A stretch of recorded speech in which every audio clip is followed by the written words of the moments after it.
Je dis toujours la vérité.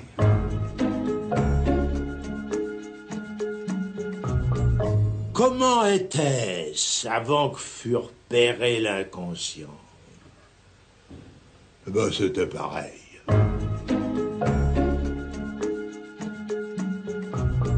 Ce que Freud nous rappelle, que ce n'est pas le mal, mais le bien qui engendre, qui nourrit la culpabilité.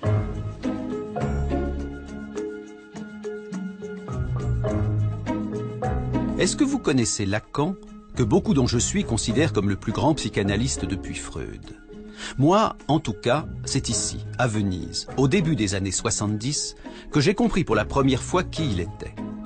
Mon frère aîné, Jacques Alain, devenu à 20 ans le plus fidèle de ses élèves, ayant épousé en 1966 sa fille Judith, nous étions partis en vacances avec Lacan en famille. Un jour, arrivant devant une église que nous souhaitions visiter et qui était fermée, celui-ci commença à tambouriner sur la porte jusqu'à ce que le sacristain finisse par descendre. Je ne sais pas ce que Lacan lui murmura à l'oreille, mais le sacristain ouvrit aussitôt son église et mit un point d'honneur à nous la faire visiter. Je me suis dit, étonnant ce Lacan. Il est donc capable d'ouvrir des portes qui auraient toutes les raisons du monde de rester fermées. Il faut dire qu'à l'époque, je ne savais pas grand-chose de Lacan. Je savais qu'il était né avec le siècle, 1901, dans une famille catholique appartenant à la moyenne bourgeoisie. Je savais qu'il était psychiatre de formation et que sa thèse de psychiatrie avait fait sensation en 1932, suscitant notamment la curiosité des surréalistes. Je savais enfin qu'il était de tous les psychanalystes le plus original et que son enseignement, dont je n'avais qu'une très vague idée, attirait du coup chaque semaine d'innombrables auditeurs. Ainsi, comme j'étais souvent invité dans sa maison de campagne, je savais également qu'il était le beau-frère du peintre André Masson, l'ami de Balthus, de Giacometti ou de Picasso, et j'avais vu de mes yeux qu'il avait acheté l'une des œuvres les plus sulfureuses de l'histoire de la peinture, L'origine du monde de Courbet. Bon, depuis, évidemment, étant devenu moi-même psychanalyste, j'en ai appris beaucoup plus sur lui. Mais 40 ans après mon voyage à Venise, mon sentiment n'a pas varié. Lacan était un type absolument étonnant, et si j'ai d'ailleurs réalisé aujourd'hui ce film, c'est qu'il n'y a aucune raison de ne pas le faire savoir au plus grand nombre. Cela dit, Lacan n'est pas et depuis longtemps confidentiel.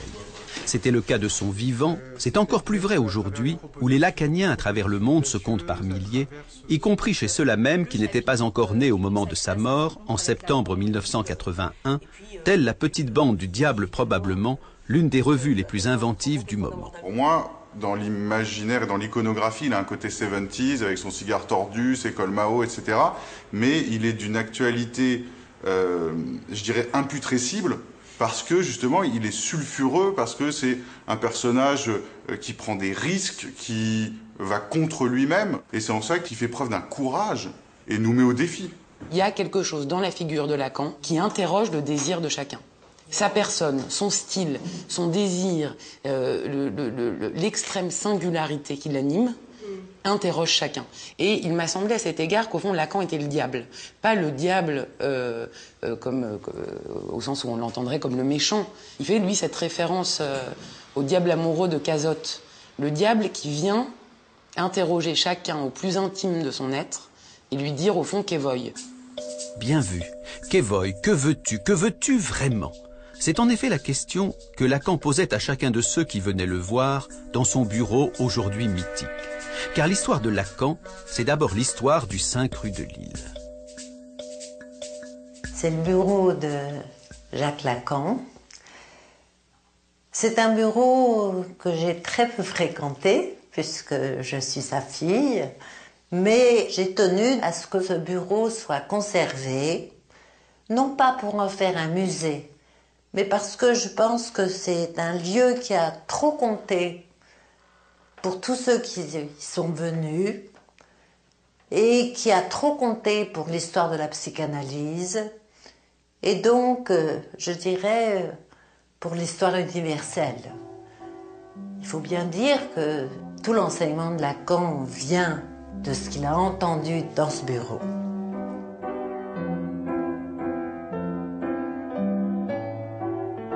Juste après la guerre, on vivait tous ici. Ma sœur dormait sur le divan parce qu'on était très nombreux dans la maison.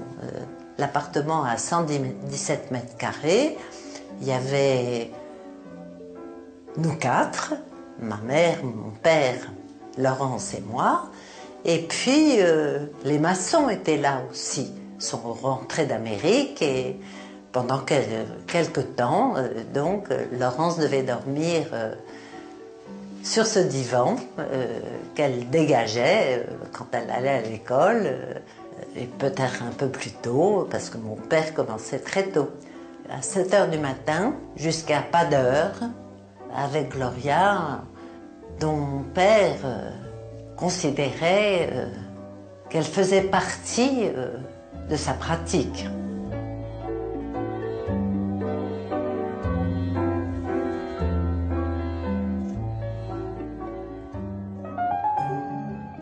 Les patients de Lacan, ces analysants qui ont fréquenté ce bureau, il y en a beaucoup qui peuvent encore témoigner. Et pour ce film, j'en ai rencontré plus d'une dizaine. Je me suis dit qu'ils avaient vu Lacan de près, pendant des années, parfois tous les jours, et que le portrait qu'ils en feront sera subjectif, bien sûr, mais authentique. Eh bien, s'il y a au moins une chose que j'ai pu conclure après les avoir écoutés, moi qui n'ai pas fait d'analyse avec lui, c'est que Lacan ne ressemblait pas, mais alors pas du tout, à un fonctionnaire de l'inconscient. Je ne savais pas quoi faire de moi dans l'existence. Panne, alors que, au contraire, s'ouvrait un éventail de possibilités variées, très contradictoires. Justement, ce qui manquait, c'était le désir pour unifier toutes ces contradictions. Je me suis dit, il faut que j'aille voir Lacan. Mais alors, autour de moi, on disait, mais c'est pas possible, il y a des files d'attente invraisemblables, de toute façon, il ne va pas te prendre. Je l'ai appelé. Et j'ai demandé à lui parler. Il m'a répondu. Je ne pensais pas que je pouvais comme ça lui parler aussi immédiatement. Je lui ai demandé un rendez-vous. Je lui ai dit, écoutez, docteur Lacan, je voudrais vous voir. Et il m'a dit, venez demain à 17h. Voilà. Au départ, je voulais faire une analyse avec Anna Freud, donc je me suis mise à apprendre l'anglais. Parce que je connaissais que ça, je connaissais Freud et Anna Freud. Voilà. Et puis finalement, j'ai abandonné l'idée et arrivé à Nanterre, j'ai entendu parler de Jacques Lacan. J'étais persuadée que Lacan avait connu Freud, donc c'était le lien était là, quoi. Le lien à la psychanalyse était là, dans le fait d'avoir connu Freud. Or, en fait, il ne l'a pas connu, il ne l'a même pas rencontré. Qu'est-ce qui vous a frappé chez Lacan la première fois que vous l'avez vu? Ah, une gentillesse extraordinaire. Une attention que je n'avais jamais rencontrée auparavant, quelqu'un d'attentif au-delà du courant, une présence, voilà, une présence attentive. Tous les mots avaient un poids, avaient une importance considérable. Tous les mots qu'il prononçait ou qu'on prononçait soi-même? Que l'on prononçait soi-même, par son écoute. Même quand on parlait de choses tout à fait banales, des choses du quotidien, mais qui venaient là dans les séances, il avait une manière de les écouter en les reprenant, que ça en faisait comme des objets précieux à travailler. Et souvent, on a entendu dire que Lacan s'occupait à toute autre chose. Lacan s'occupait surtout à écouter celui qui lui parlait.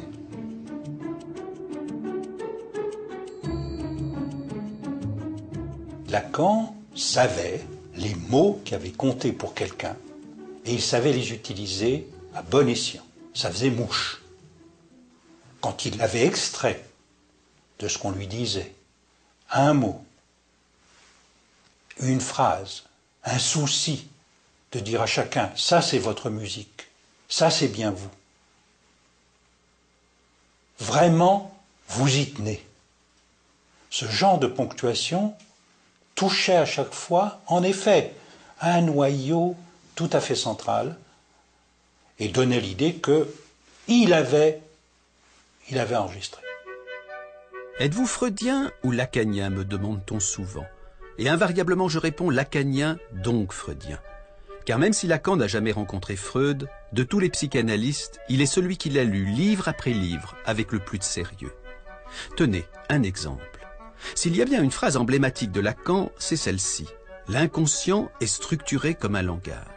Mais qu'est-ce donc là, sinon le pivot même de la découverte freudienne? Comment a-t-il fallu Freud pour que simplement il en vienne à lire les rêves, les lapsus, voire les mots d'esprit, comme on déchiffre un message chiffré. Allez au texte de Freud, réparti dans 3 livres, qui s'appellent La science des rêves, La psychopathologie de la vie quotidienne, et ce qu'on a traduit le mot d'esprit, le Witz. Vous y lirez.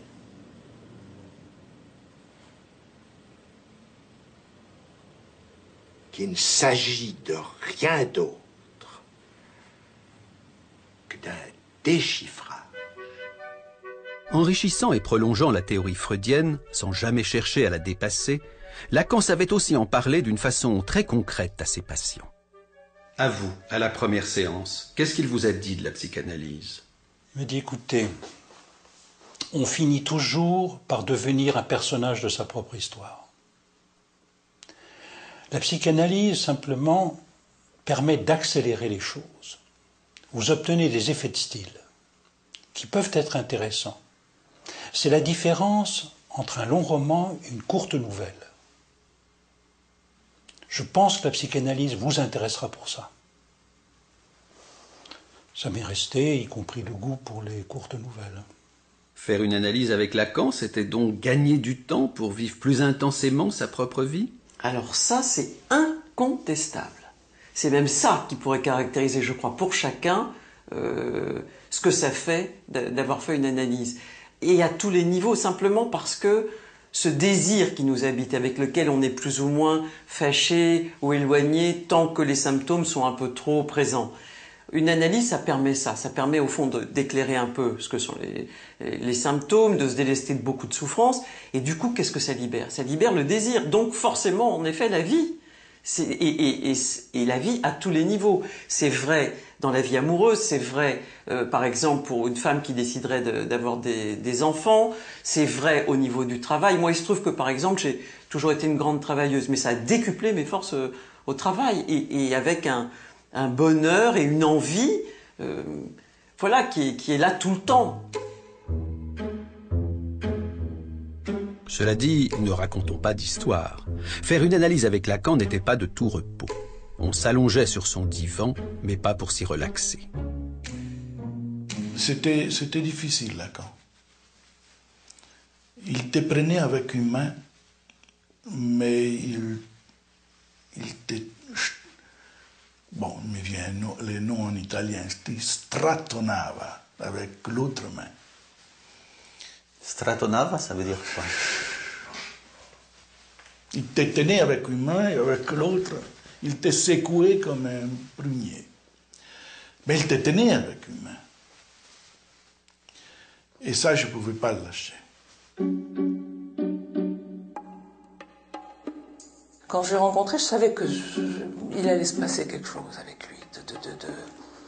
Je ne veux pas dire de terrible, mais en tout cas, c'était un grand risque. D'ailleurs, il a fallu que j'aille faire des tours en Italie. Je suis revenue, et puis j'ai craqué. Mais je lui ai dit un jour, je lui ai dit, je vous aime, mais je vous déteste. Voilà. Il m'a dit, il faut bien commencer par quelque chose. Aujourd'hui, vous êtes marié, vous avez 2 enfants, mais à l'époque de votre analyse, vous étiez prêtre. Qu'est-ce qui s'est donc passé avec Lacan? Il a provoqué une espèce de scission entre un idéal auquel je tenais et j'avais tenu depuis que j'étais petit. faut penser que je suis entré au couvent que j'avais 10 ans et ordonné prêtre à 25. Il a fait une coupure entre cet idéal et ce qui m'était comme passion, comme ma passion. La psychanalyse vous a détaché de l'Église, elle vous a également détaché de Dieu? C'est bizarre, c'est resté la même chose. J'ai douté avant, je doute maintenant. Alors Lacan, il était du côté de la dureté ou de la douceur? Je retiendrai que la dureté était du côté de l'acte, mais que la douceur faisait que l'on continuait son analyse.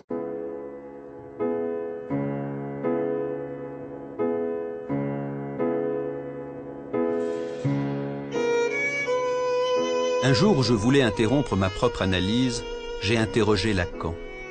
Pourquoi est-ce donc si dur de tirer au clair son inconscient? Ce que j'ai retenu de sa réponse, je le résumerai ainsi. La vérité est toujours incommode à supporter, et il se peut que la psychanalyse finisse par nous apprendre sur nous-mêmes ce que nous préférerions ignorer. Plus nous nous approchons de la vérité dans notre histoire, plus nous avons envie de lui tourner le dos. C'est pour cela, m'expliqua-t-il, qu'il avait toujours découragé ceux qui venaient à lui simplement pour mieux se connaître. Cela ne suffit pas. Il faut que quelque chose cloche, et handicape, et intrigue pour tenir la rampe au fil des séances. Il faut aspirer à ce que change dans son existence quelque chose de crucial. C'est pour cela aussi que Lacan ne jouait pas au bon apôtre. Mais c'est aussi parce qu'il était du côté de la vérité, et pas des simagrées de la bienveillance, qu'il savait faire preuve d'une humanité qui n'était pas de façade. Je viens d'Allemagne, je suis né en 1938, donc j'ai vécu les années de la guerre avec toutes les horreurs, les angoisses, l'après-guerre, la faim, les mensonges. J'ai toujours voulu partir d'Allemagne à cause de ça. Et dès le début, une des premières séances aussi, j'ai demandé à Lacan, est-ce que je peux guérir de cette souffrance-là? Et en le disant, j'ai compris non, que j'avais eu comme ça une idée, comme cette douleur-là, que je pourrais me l'arracher grâce à l'analyse. Non, il avait une manière de, je sais pas, de me regarder sur moi, qui m'a fait saisir, non, ça, il faudra faire avec toute la vie. Un jour, dans une séance, je parle à Lacan d'un rêve que j'ai fait. Un rêve, et je lui dis, je me réveille tous les matins à 5 heures. Et j'ajoute, c'est à 5 heures que la Gestapo est venue chercher les Juifs dans leur maison.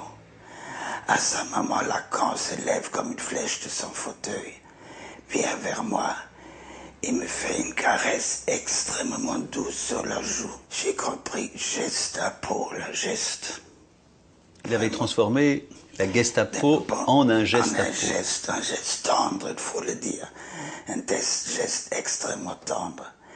Et cette surprise-là, ça n'a pas diminué la douleur, mais ça en a fait autre chose. La preuve, maintenant, 40 ans après, je le raconte encore, ce geste, je l'ai encore sur la joue. C'est un geste aussi qui un appel à l'humanité, quelque chose comme ça. Il avait une façon d'attraper le symptôme et de l'interpréter qui faisait que... immédiatement, pour ceux qui entendaient, c'était comme un mot d'esprit, c'était comme un Witz.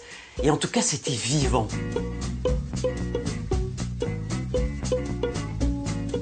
Vivant. Et on peut même ajouter libre. Car Lacan faisait preuve dans sa pratique comme dans sa vie d'une liberté réjouissante qui contrastait avec la rigidité, le formalisme, le sérieux des psychanalystes de son époque.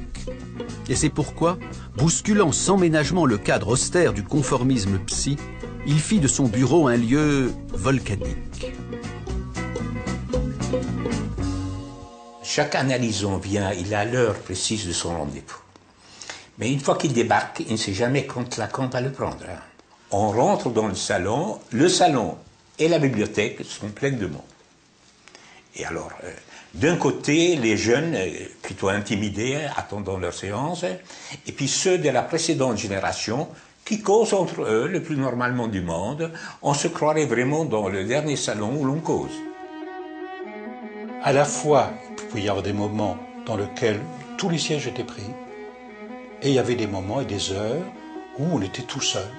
Ce qui n'est pas du tout le même type de procédé que le faisait Freud, qui s'était inventé une technique à sa main, avec au contraire, c'était vraiment une personne dans la salle d'attente, une personne avec lui pendant 1 heure, une personne seule, et limitant au maximum les contacts, etc. C'était pas du tout ça, et ça réordonnait complètement les rapports de l'un et du multiple.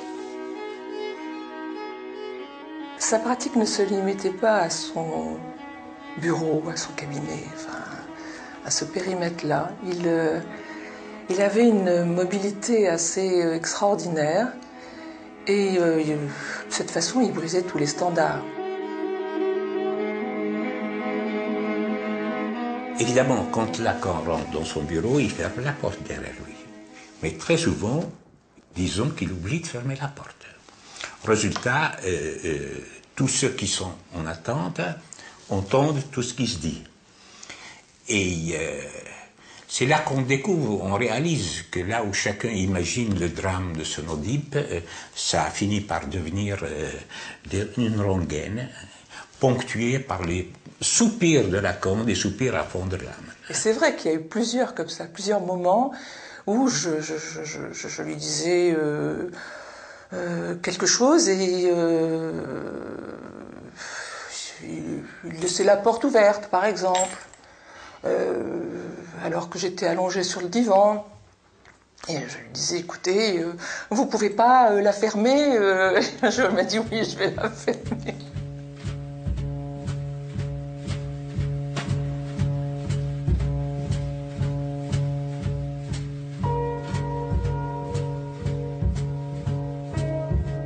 Il y a certainement un maniement de l'espace, disons, du privé et du public qui faisait tout de même que chez Lacan se brouillait l'espace privé, l'espace public. En même temps, il y avait le sentiment, il y avait une zone de très grande intimité, réservée, préservée. Il y a des choses que je n'ai jamais sues chez les gens que je croisais plusieurs fois par semaine chez Lacan. Et d'un autre côté, tout un espace où privé-public, des interpellations, des choses se déroulaient sur une scène, disons sur la scène du monde. Par exemple, ton père laissait le téléphone sonner dans son bureau?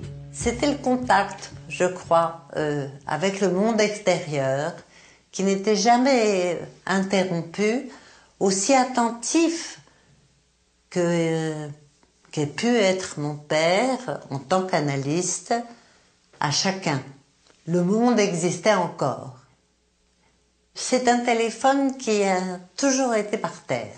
Et une Américaine était venue consulter le docteur Lacan pour sa fille et elle a tenu que ça n'était pas un analyste qu'elle venait voir, précisément parce que le téléphone était par terre et que l'ensemble des pièces qu'elle a pu voir n'était pas analogue à ce qu'elle imaginait d'un appartement d'un grand psychanalyste. Qu'aurait-elle dit la malheureuse si elle avait su en plus que Lacan interrompait brusquement ses séances sans respecter aucun timing? Les séances à durée variable, ce sont les seules qui peuvent attraper quelque chose d'un instant d'ouverture de l'inconscient. Quand l'analysant dit quelque chose qui n'entend pas ce qu'il dit et que l'analyste coupe là, évidemment, là, ça a un effet beaucoup plus intéressant que s'il s'aperçoit dans la séance de ce qu'il a dit là et qu'il va ensuite prendre tout le temps qui reste dans l'hypothèse d'un effet de séance chronométrée pour s'empresser de recouvrir tout ce qu'il a dit ou donner un système explicatif qui lui-même fera que ce qui a surgi à son insu sera totalement recouvert ou effacé. À ces séances beaucoup plus courtes que dans l'orthodoxie freudienne, Lacan ajoutait une autre inconvenance. Il n'avait pas de grille tarifaire et se déterminait au cas par cas. Comment le prix de vos séances a-t-il été fixé? Je lui ai expliqué qu'à l'époque, l'ordre religieux me donnait une certaine somme pour un mois. Et il m'a dit, eh bien, vous me donnez cette somme-là chaque séance. Je dois dire que c'était difficile. Au moment de prendre congé, il me demande un prix de séance. Jamais je n'avais eu autant d'argent sur moi. Alors j'étais complètement éberluée. Et il me dit très gentiment, « Oh, mais ça ne veut pas dire que je vous prendrai ce prix-là à chaque fois. » Lorsque je l'ai vu la première fois, il m'a dit, à la fin, donnez-moi telle somme. Une somme à tomber à la renverse. Alors je lui dis, monsieur, je n'ai pas cette somme. Et il m'a dit, eh bien, donnez-moi ce que vous avez. Je lui ai donné ce que j'avais. Je lui ai tout donné, tout ce que j'avais dans mon porte-monnaie. Et quand je suis retournée le voir, je lui ai dit, écoutez, c'est avec vous que je veux faire une analyse. J'ai rien à faire, c'est avec vous. Mais voilà, je ne peux pas vous payer ce que vous me demandez. Et là, il ne m'a pas dit, donnez-moi ce que vous avez. Il m'a dit, donnez-moi ce que vous voulez. Il paraît que pendant plus d'1 an, vous avez poursuivi votre analyse avec Lacan sans lui payer un seul centime. Absolument. Et vous aviez l'habitude d'aller avec quelle fréquence chez lui? Au début, j'allais 2 fois, puis c'était tous les jours, sauf le samedi. Et à la fin des séances, il ne vous demandait pas où vous en étiez? Enfin, rien du tout. Comment vous avez compris ça, que Lacan, qui était, raconte-t-on, tellement cher, ait pu... Mais c'était sa réputation, comme quoi Lacan était un homme qui aimait beaucoup l'argent. Et là, l'exemple qui m'est arrivé à moi me prouvait qu'il fonctionnait comme analyste. J'étais là, je faisais mon analyse, il voyait bien que je jouais à quoi que ce soit, ce qui fait qu'il m'a laissé faire. Il a su attendre. Il a su attendre et être patient. Il a donc attendu que vous puissiez gagner votre vie pour le payer. Exact. Chez lui, cette façon dont l'argent ne correspond absolument pas aux valeurs ou tout au simagré, au rituel petit bourgeois, frappait énormément. Il prenait de l'argent, il le prenait dans votre poche, il allait regarder, qu'est-ce que vous allez me donner aujourd'hui? Oh, vous allez bien me donner un petit quelque chose, et ensuite fouiller dans votre porte-monnaie. Enfin, on ne fait pas ces choses-là. Parce qu'on ne comporte pas comme ça. Ou bien le mettant ensuite dans son tiroir, chez lui, avec des billets qui s'accumulaient, dont visiblement il ne savait pas combien il y en avait. C'était quelqu'un d'autre qui s'en occupait à l'occasion où Gloria venait, prenait ce qu'il y avait dedans. C'était d'autres qui s'en faisaient. Pour lui, l'intérêt majeur, c'est celui de la psychanalyse.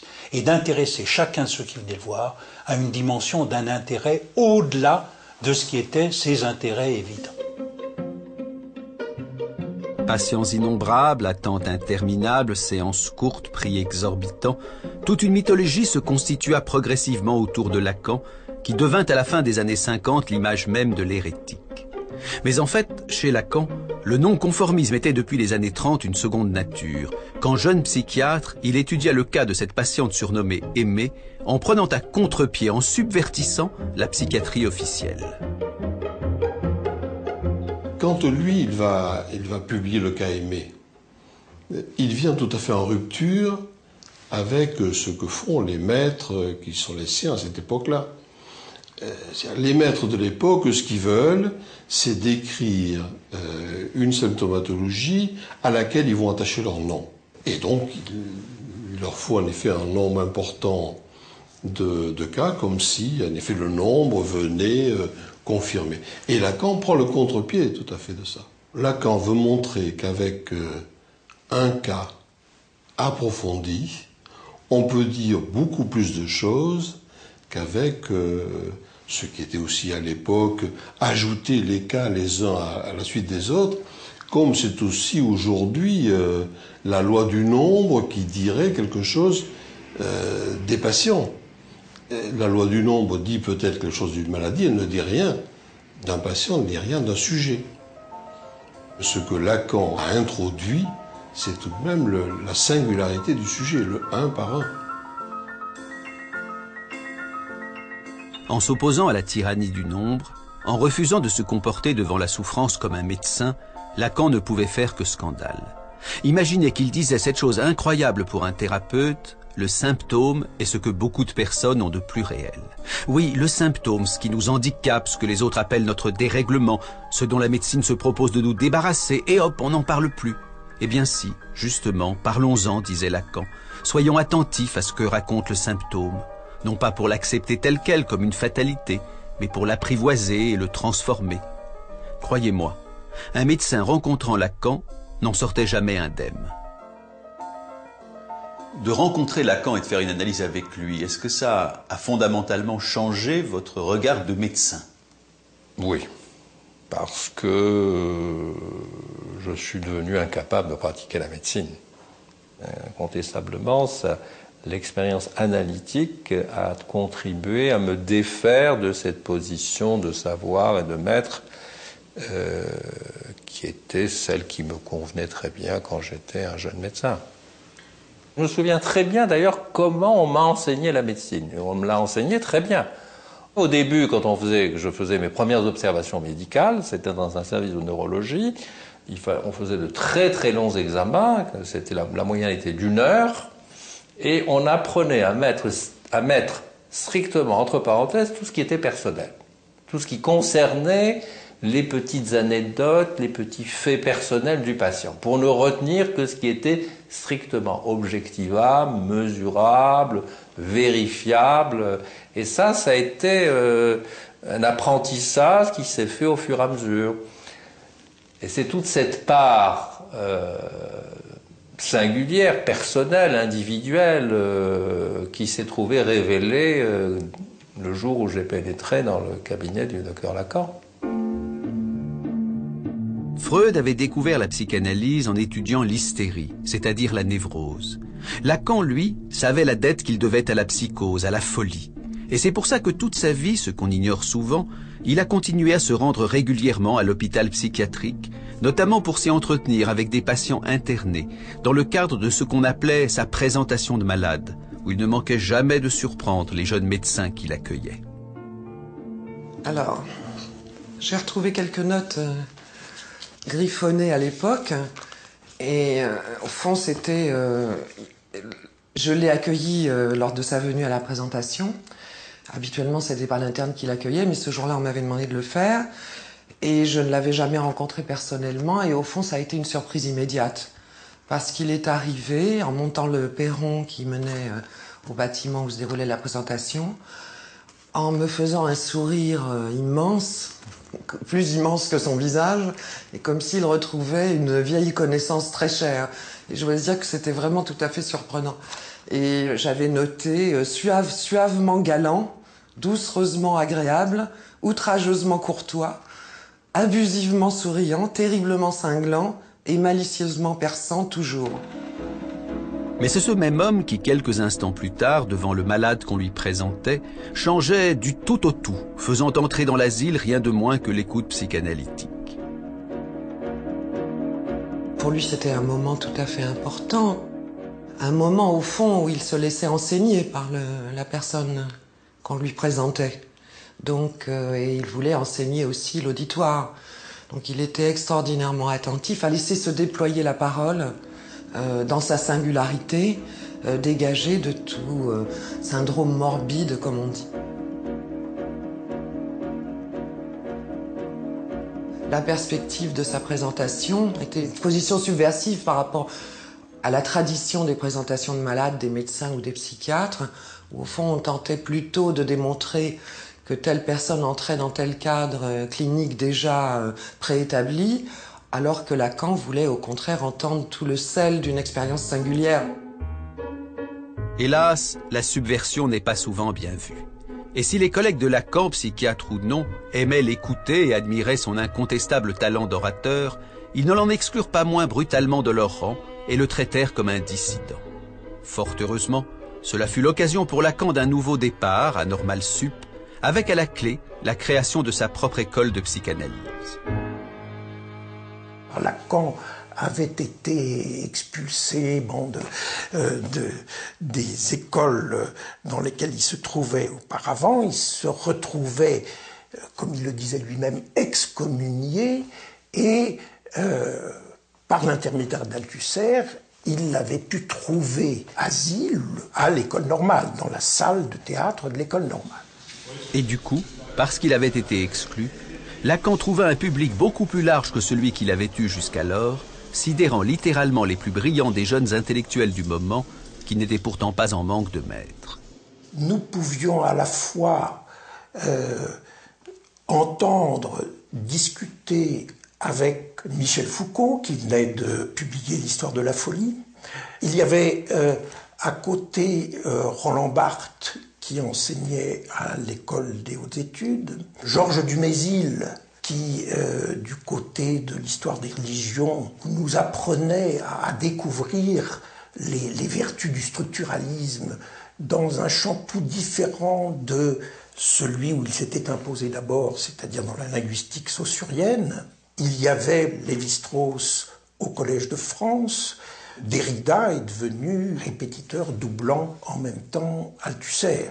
J'oubliais évidemment celui qui était le maître de Michel Foucault et que admirait aussi beaucoup Jacques Lacan, Georges Canguilhem. La première fois que j'ai vu Lacan, si on peut dire, je l'ai en même temps entendu et il faisait l'un des séminaires les plus brillants qu'il ait fait et c'est un des textes les plus forts, les plus retentissants, les plus inouïs et donc on regardait ça. Je dois dire que nous n'avions pas tout à fait l'habitude, même en philosophie, d'avoir des choses aussi denses, aussi souveraines et aussi brillantes. Ça m'a paru une insolence extraordinaire. Parler comme il écrivait. Ça me paraissait d'une insolence extraordinaire, au double sens d'insolence, c'est-à-dire à la fois insolent au sens classique et puis inhabituel.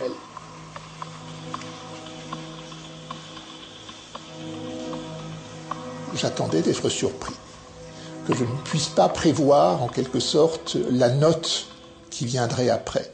Comme dans, vous savez, dans une pièce de piano ou de musique en général m'intéresse quand je ne peux pas prévoir la note qui vient après. Et là, c'est ce sentiment que j'ai eu très tôt, dès la première conférence, et j'étais traversé d'une sorte de jubilation.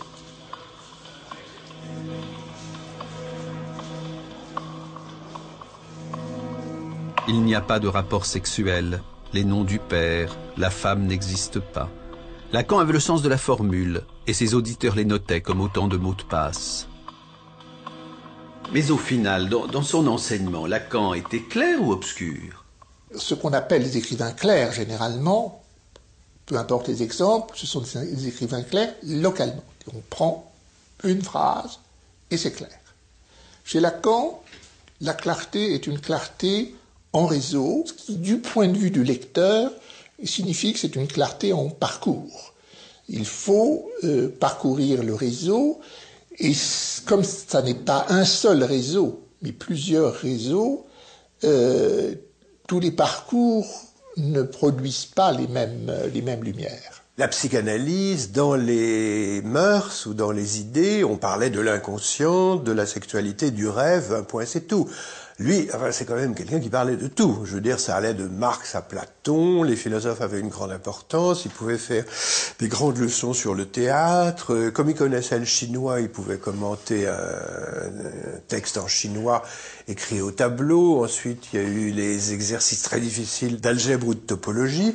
Et par conséquent, c'était une ampleur de savoir tout à fait extraordinaire. Car c'était aussi ça, Lacan. Un homme qui n'était pas prisonnier du milieu auquel il appartenait et qui s'imprégnait dans son œuvre de bien d'autres discours que le discours analytique, tirant parti des ramifications nombreuses sur lesquelles il pouvait s'appuyer.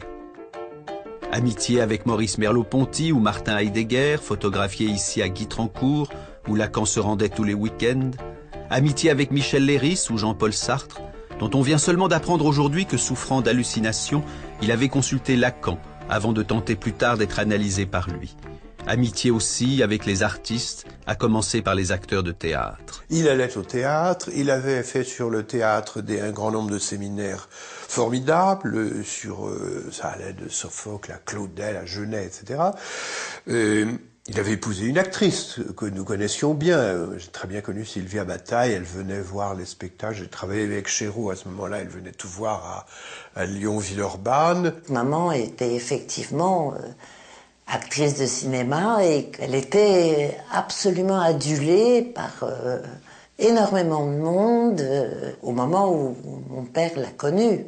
C'était certainement quelque chose qui apprenait beaucoup de choses à mon père que d'entendre ma mère parler de ce que c'est qu'être acteur. Les années 60 ponctuent un moment crucial dans la vie de Lacan. C'est là que son cours, son séminaire, commencé avec une vingtaine de personnes dans son appartement, prend à Normal Sup toute son ampleur. Désormais, il est clair que tout le monde peut venir écouter ce que Lacan veut transmettre. Cet auditoire était extrêmement bigarré.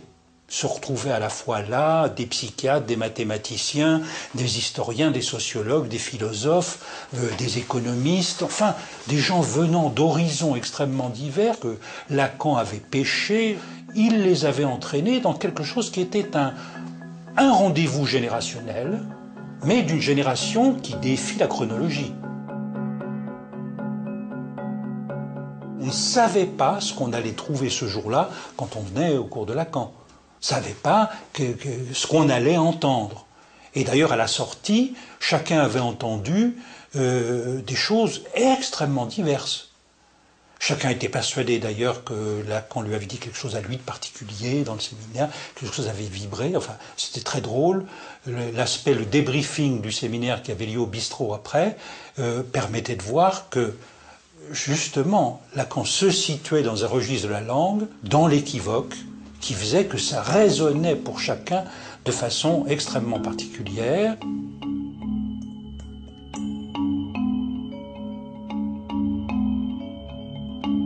C'est à Normal Sup que Lacan rencontra mon frère Jacques-Alain, dont il dira très vite « il y en a un au moins qui sait me lire », décidant de lui confier la rédaction de son séminaire et faisant progressivement de lui son successeur. Jacques-Alain a succédé à plusieurs personnes qui ont essayé d'établir le séminaire, et c'était pour mon père à chaque fois la catastrophe. C'était pas ça qu'il voulait. Moi, ce dont je me souviens, c'est que quand Jacques-Alain lui a dit « je peux faire vos séminaires », il lui en a présenté les 4 concepts fondamentaux de la psychanalyse. C'était la joie pour mon père et vraiment un soulagement extraordinaire. Et d'ailleurs, tout de suite, mon père a dit « vous allez les faire tous ». Le travail de Jacques-Alain, pour mon père, était réjouissant, satisfaisant et auquel il tenait comme à la prunelle de ses yeux. Que Lacan ait été soulagé se comprend aisément. Faire passer une œuvre aussi complexe de l'oral à l'écrit était un travail considérable, qui nécessitait de la repenser, de la réécrire. Et cela explique pourquoi Lacan demanda aux éditions du Seuil que Jacques-Alain soit inscrit contractuellement comme son co-auteur. Le résultat est là.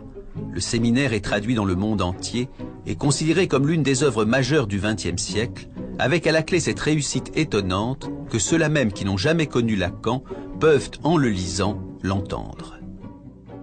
J'avais l'impression, en lisant les séminaires, d'entendre sa voix. Voilà, j'avais l'impression d'être en présence de quelqu'un. C'est complètement différent de la lecture d'un texte philosophique, justement, où là, on sent quand même qu'on se plonge dans le passé, on a du mal quand même à faire revivre la voix de Kant, la voix de Hegel. Alors là, c'est vrai qu'avec Lacan, on sent quelque chose qui n'est pas clos. Chaque leçon, où il nous laisse comme ça un peu sur notre faim, où on se dit, bon, là, il faut la leçon suivante, et puis encore la suivante, et encore la suivante. Donc voilà, quelque chose de très vivant qui mettait en mouvement aussi quelque chose en moi. Lire, en fait, le séminaire, c'est pas du tout la même chose que lire un texte théorique, philosophique, ou même un texte théorique psychanalytique. Lire Lacan, l'entendre et le voir aussi. Puisqu'en 1973, à 72 ans, il accepta pour la première fois de sa vie, et la seule, d'être filmé par la télévision française. Avec derrière la caméra, un tout jeune homme qui allait devenir quelques années plus tard un des meilleurs réalisateurs du cinéma français.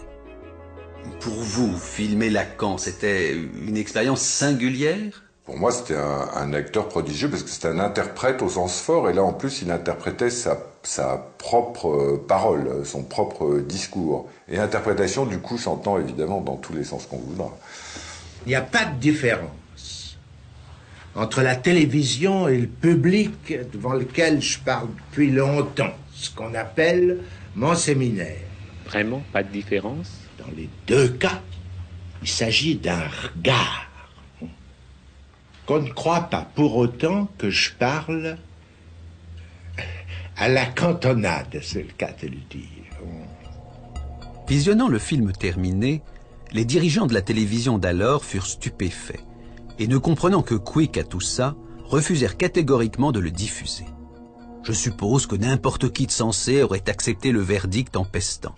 Pas Lacan, qui ne connaissait rien à la télévision, mais appliquait son principe de ne jamais céder sur son désir. Lacan, lui, c'était là, maintenant. Ce qu'on avait dit, ça devait se faire comme ça, et pas autrement. Et il est rentré en guerre. C'était tous azimuts, aussi bien les sous-fifres de la télé qui l'appelaient en leur donnant des ordres par téléphone qui étaient absolument incontournables, et tous les importants, entre guillemets, il y en avait quelques-uns qui pouvaient avoir eu affaire à lui d'une façon ou d'une autre sur le divan ou ailleurs, tous ont été requis.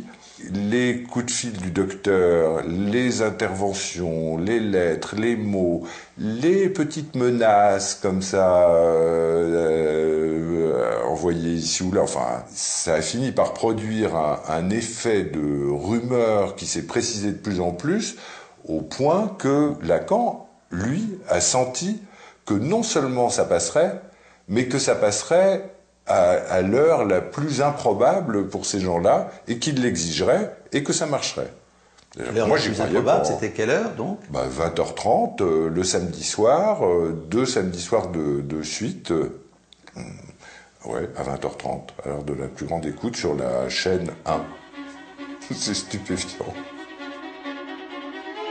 Je vous le disais, drôle de type ce Lacan, animé par un désir qui ne le faisait pas tenir en place, comme sur la célèbre photo de Brassailles ou dans l'atelier de Picasso, à côté d'Albert Camus ou de Simone de Beauvoir, il est le seul à bouger. Peu de temps avant sa mort, il dira à ses élèves à Caracas « Soyez lacaniens si vous le voulez, moi je suis freudien ». Car tout en donnant naissance à travers le monde au plus important mouvement psychanalytique depuis Freud, il ne s'identifiait pas à lui-même et continuait de se penser décalé et seul. En fait, rien ne dit mieux qui était Lacan que les choix qu'il fit pendant la dernière guerre. Non seulement il hébergea des résistants ou mit un point d'honneur à ne rien publier, mais alors que les nazis occupaient Paris et que Vichy imposait l'étoile jaune, il donna à sa fille un prénom juif, Judith. Il m'a appelée Judith. Je suis née en 1941 et ça a été certainement d'un très grand poids dans ma vie. C'était quand même quelqu'un de très optimiste. Et en tout cas qui a cru à la résistance et qui a résisté.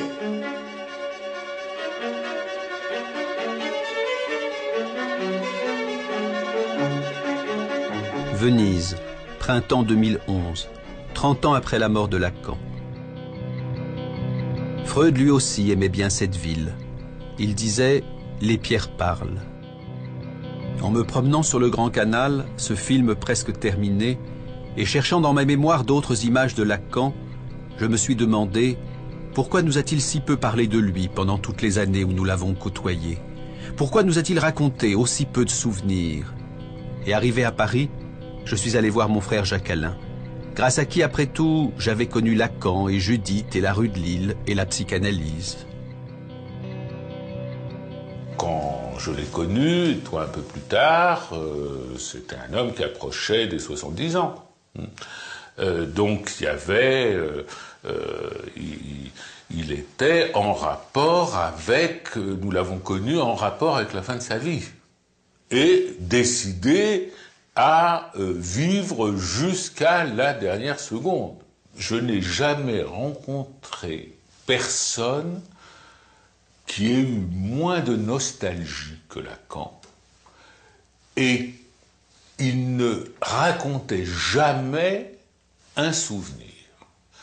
Il parlait même quasiment jamais du passé. Je l'ai connu en janvier 1964.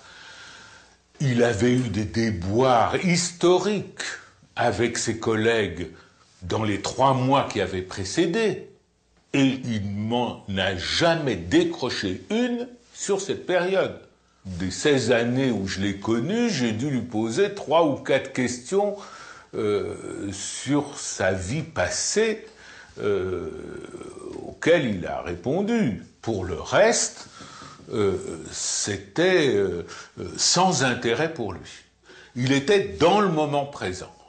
Et une petite anticipation. Il ne se préoccupait donc pas de la postérité? Les gens, pour lui, ça n'existait qu'un par un. Et c'est d'ailleurs pour ça qu'il a été si réticent pendant 20 ans à publier son séminaire. Il voulait avoir les gens devant lui, voir comment ils réagissaient, ce qu'ils allaient lui dire après, dialoguer avec eux. Et l'idée de s'adresser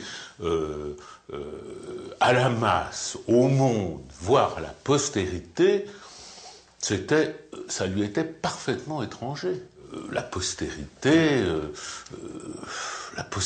c'est une abstraction. Et c'était une abstraction pour Lacan.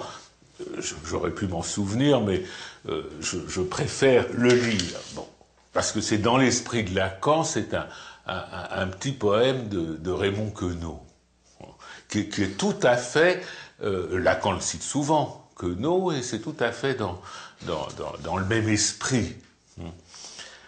Ce soir, si j'écrivais un poème pour la postérité, Fichtre, la belle idée, je me sens sûr de moi, j'y vais, et à la postérité, j'ai dit merde, et remerde, et re-remerde. Drôlement feinté la postérité qui attendait son poème. Ah, mais... Bon. Eh bien, ça c'est lacanien.